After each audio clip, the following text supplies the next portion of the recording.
How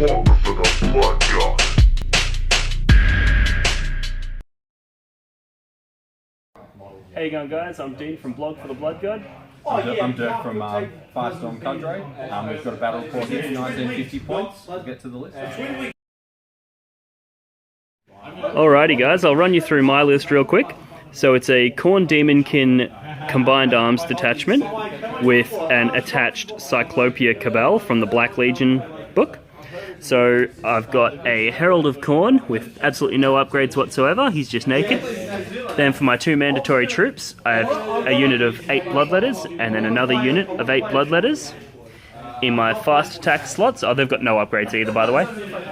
Fast attack slot, I have 14 Fleshhounds in one unit, and then I have 2 units of bikes, both of which have 2 melter guns, no other upgrades. In my elites slots, I have 3 units of Terminators. They've all got power walls, including the champions, and they've all got combi melters, including the champions. And then heavy support, I have 2 Mauler Fiends, both with Lasher Tendrils. And then finally, so that's the combined arms detachment. And then my Cyclopia Cabal, I have 5 sorcerers, all mastery level 2. The Warlord has Sigil of Corruption for a 4-up invul save. And he rolled on Biomancy and got Iron Arm and Endurance and Life Leech.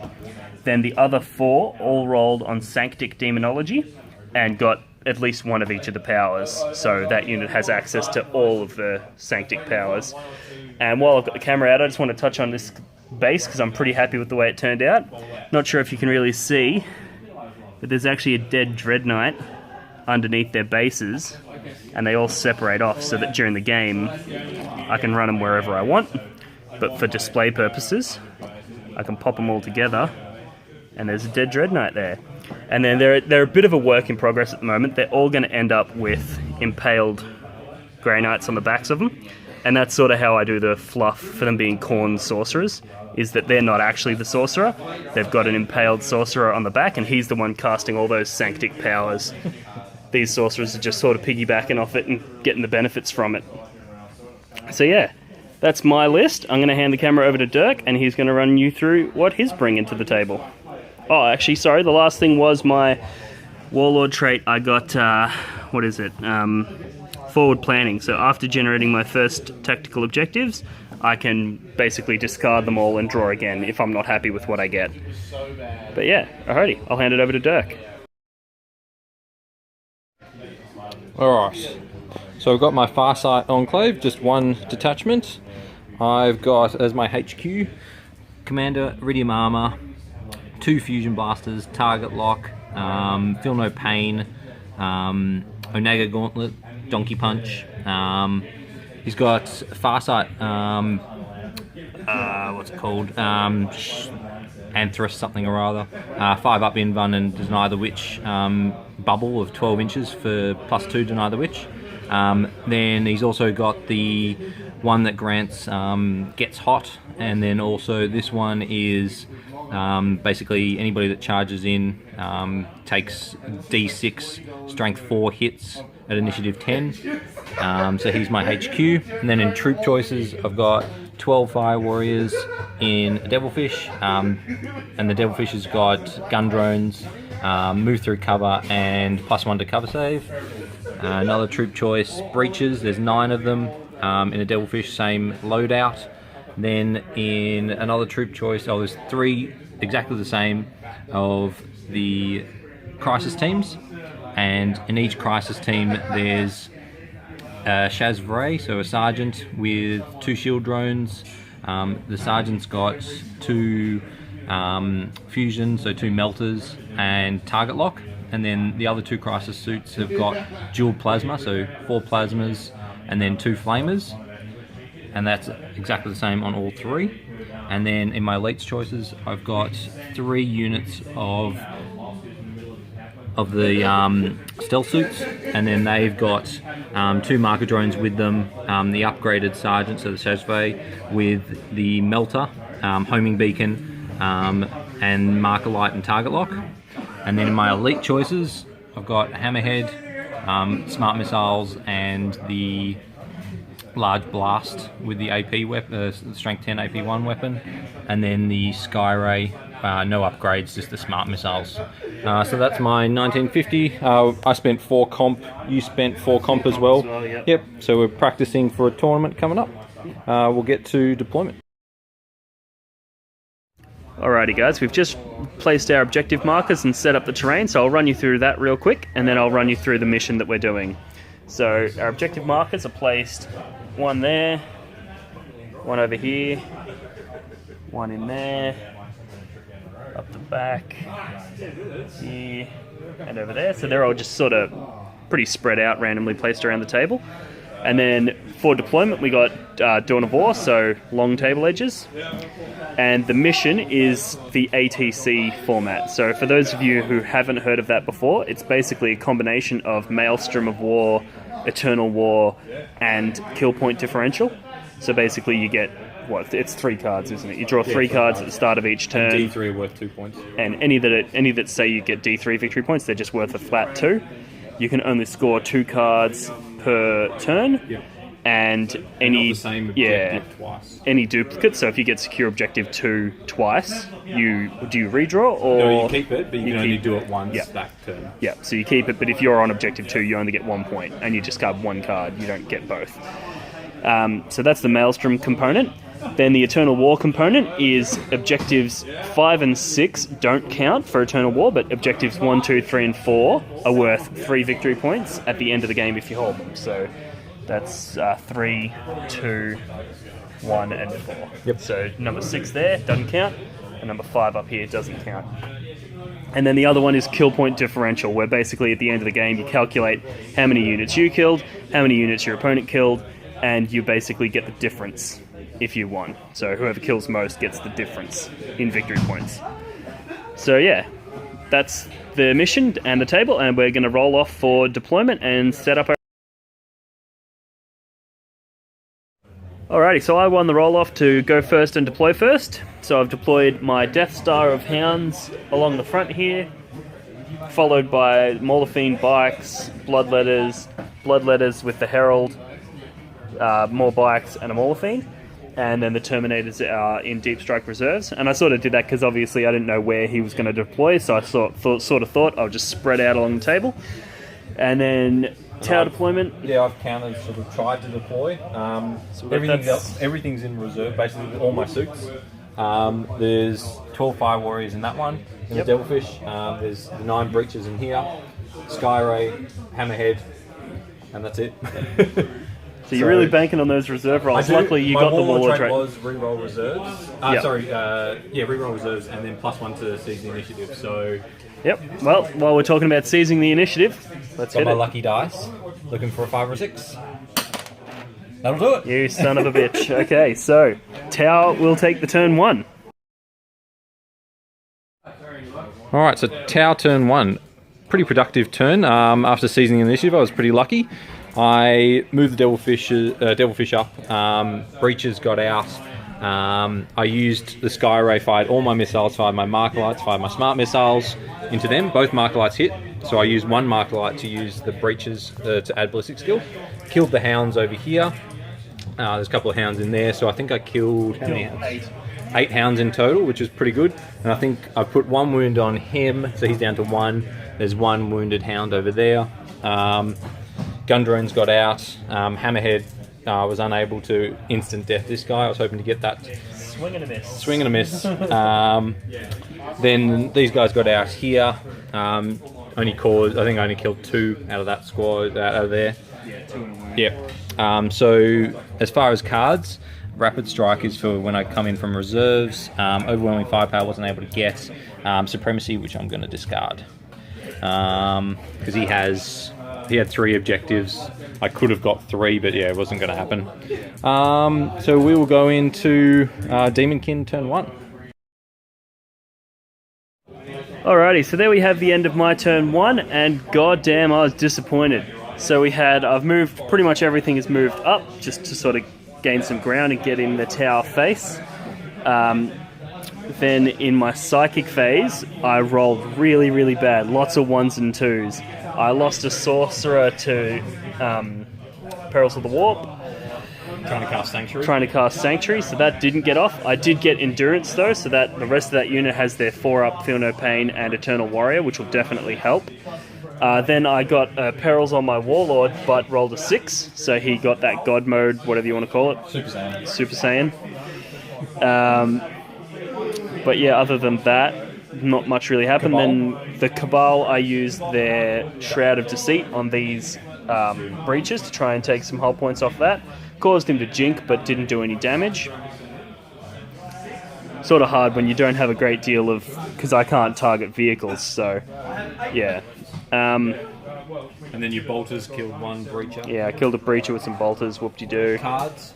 Then, oh yeah, so 4 cards. I had Secure Objective 1, Assassinate, and Secure Objective 4. So I got number 1. So I got that. Like that. Couldn't get Assassinate because there was no characters on the table at the time. And I didn't quite get 4.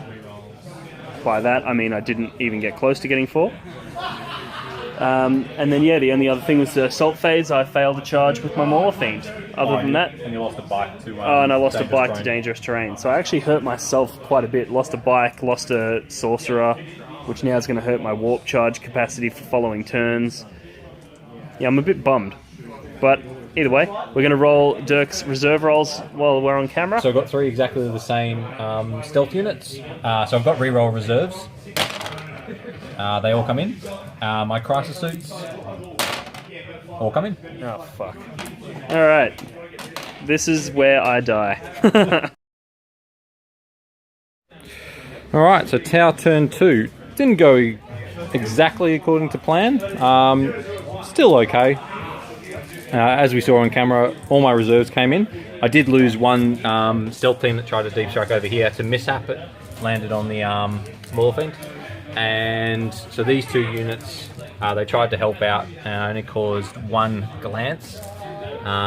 So the Mauler Fiend's still kicking, which is disappointing. He rolled 2 invuns on my melters.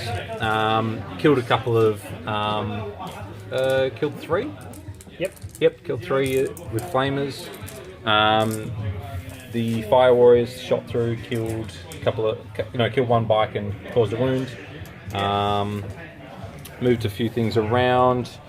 I was only able to kill 3 hounds. With 2 units and the other stealth team over here. Killed 1 bike over there. Caused 1 glance. There was 2 bikes here. Oh, I killed 2 bikes, sorry. Yep. Caused 1 glance with the hammerhead, and the he rolled very hot again on the invuns.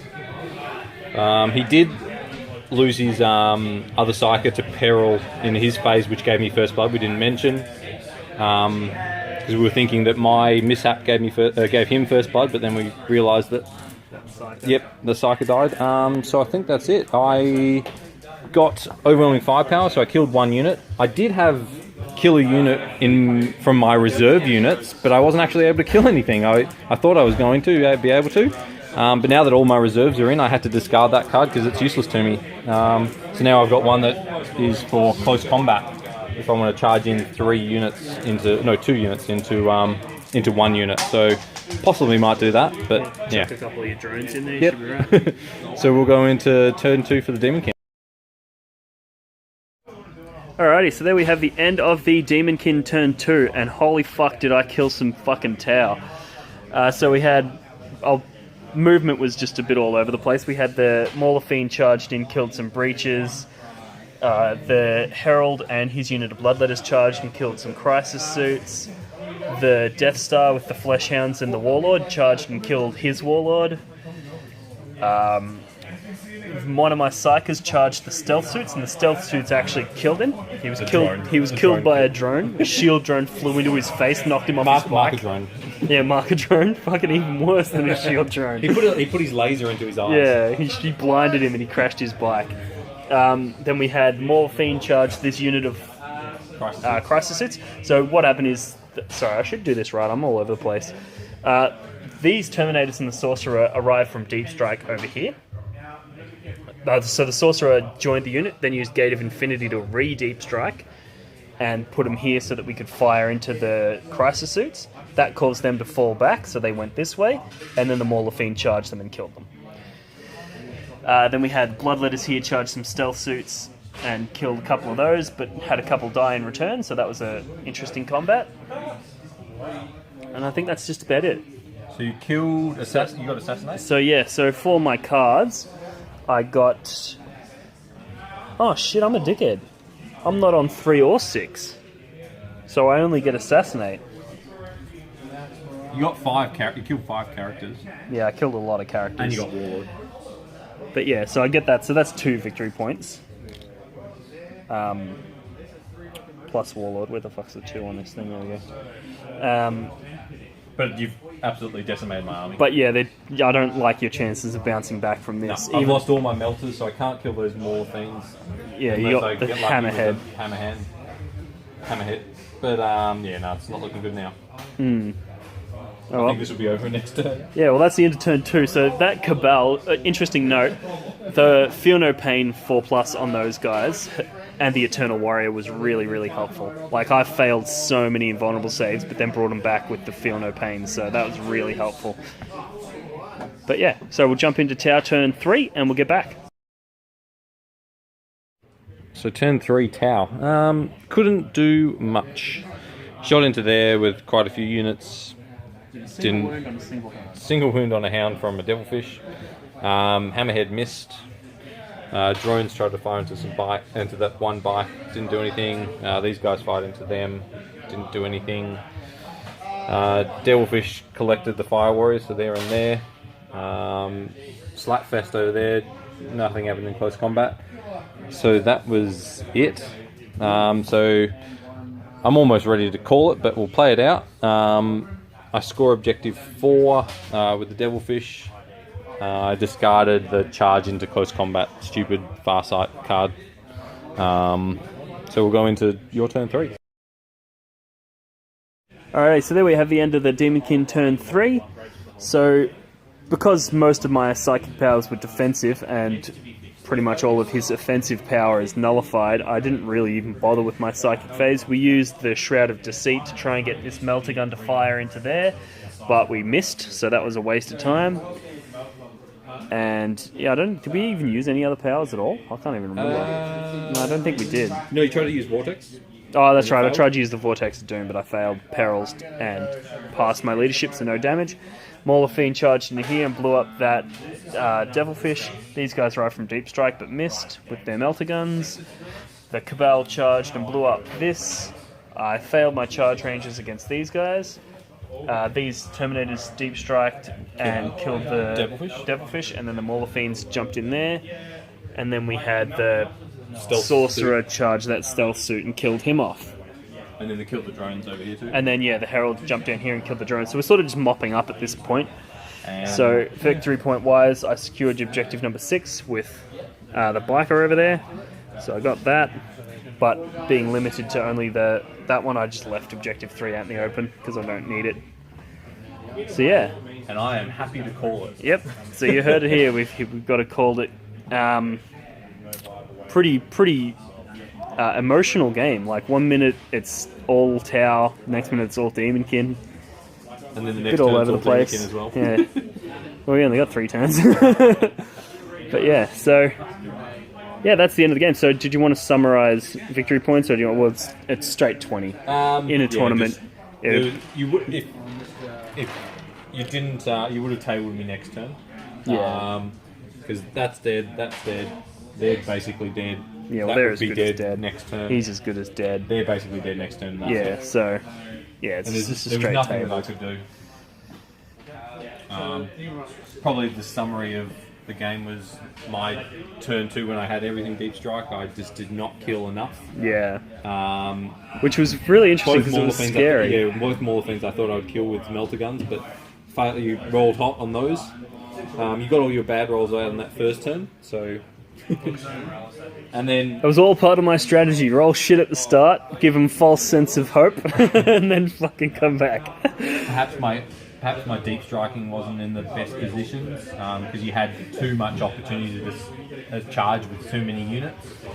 I think one of the things that played well for my army was the ability to detach the sorcerers and then go and do something else. Every one of my units could, effectively like a combat squad, they could halfway through the game, they could just split up and go off and do whatever they want, which that was really handy. Yeah, the Cabal with... Like, the sorcerers probably didn't really do that much damage, the sorcerers. No. Most of the damage was done by Mauler Fiends. The Bloodletters killed a ton. You know, definitely getting endurance off, though, is amazing on that unit. And they made a really good and very durable bullet sponge, or whatever you call it. You know, like, they soaked up a lot of firepower. They didn't actually do all that much damage in close combat. No. I mean, they killed your Warlord. My Warlord did that, so that was pretty effective. I rolled pretty badly on my rolls for my armor saves. Yeah. And that being said, like, you weren't negating my armor with a lot of the stuff. So it was more that I probably shouldn't have shot into that and shot into some other targets. Oh well, you live and learn. Yeah. I don't necessarily think you did anything majorly wrong. I think this is a really good example of when pure shooting goes up against pure combat. It's like, you know, turn one, I was like, fuck, I'm toast. I was almost ready to call it. At the end of your turn two, I was almost ready to call it. But it's amazing how hard you bounce back when you actually do make it into that combat. So, yeah, I'm happy with that. I hope you guys enjoyed watching. I know it was a short game, but it was a good one. And yeah, thank you for watching.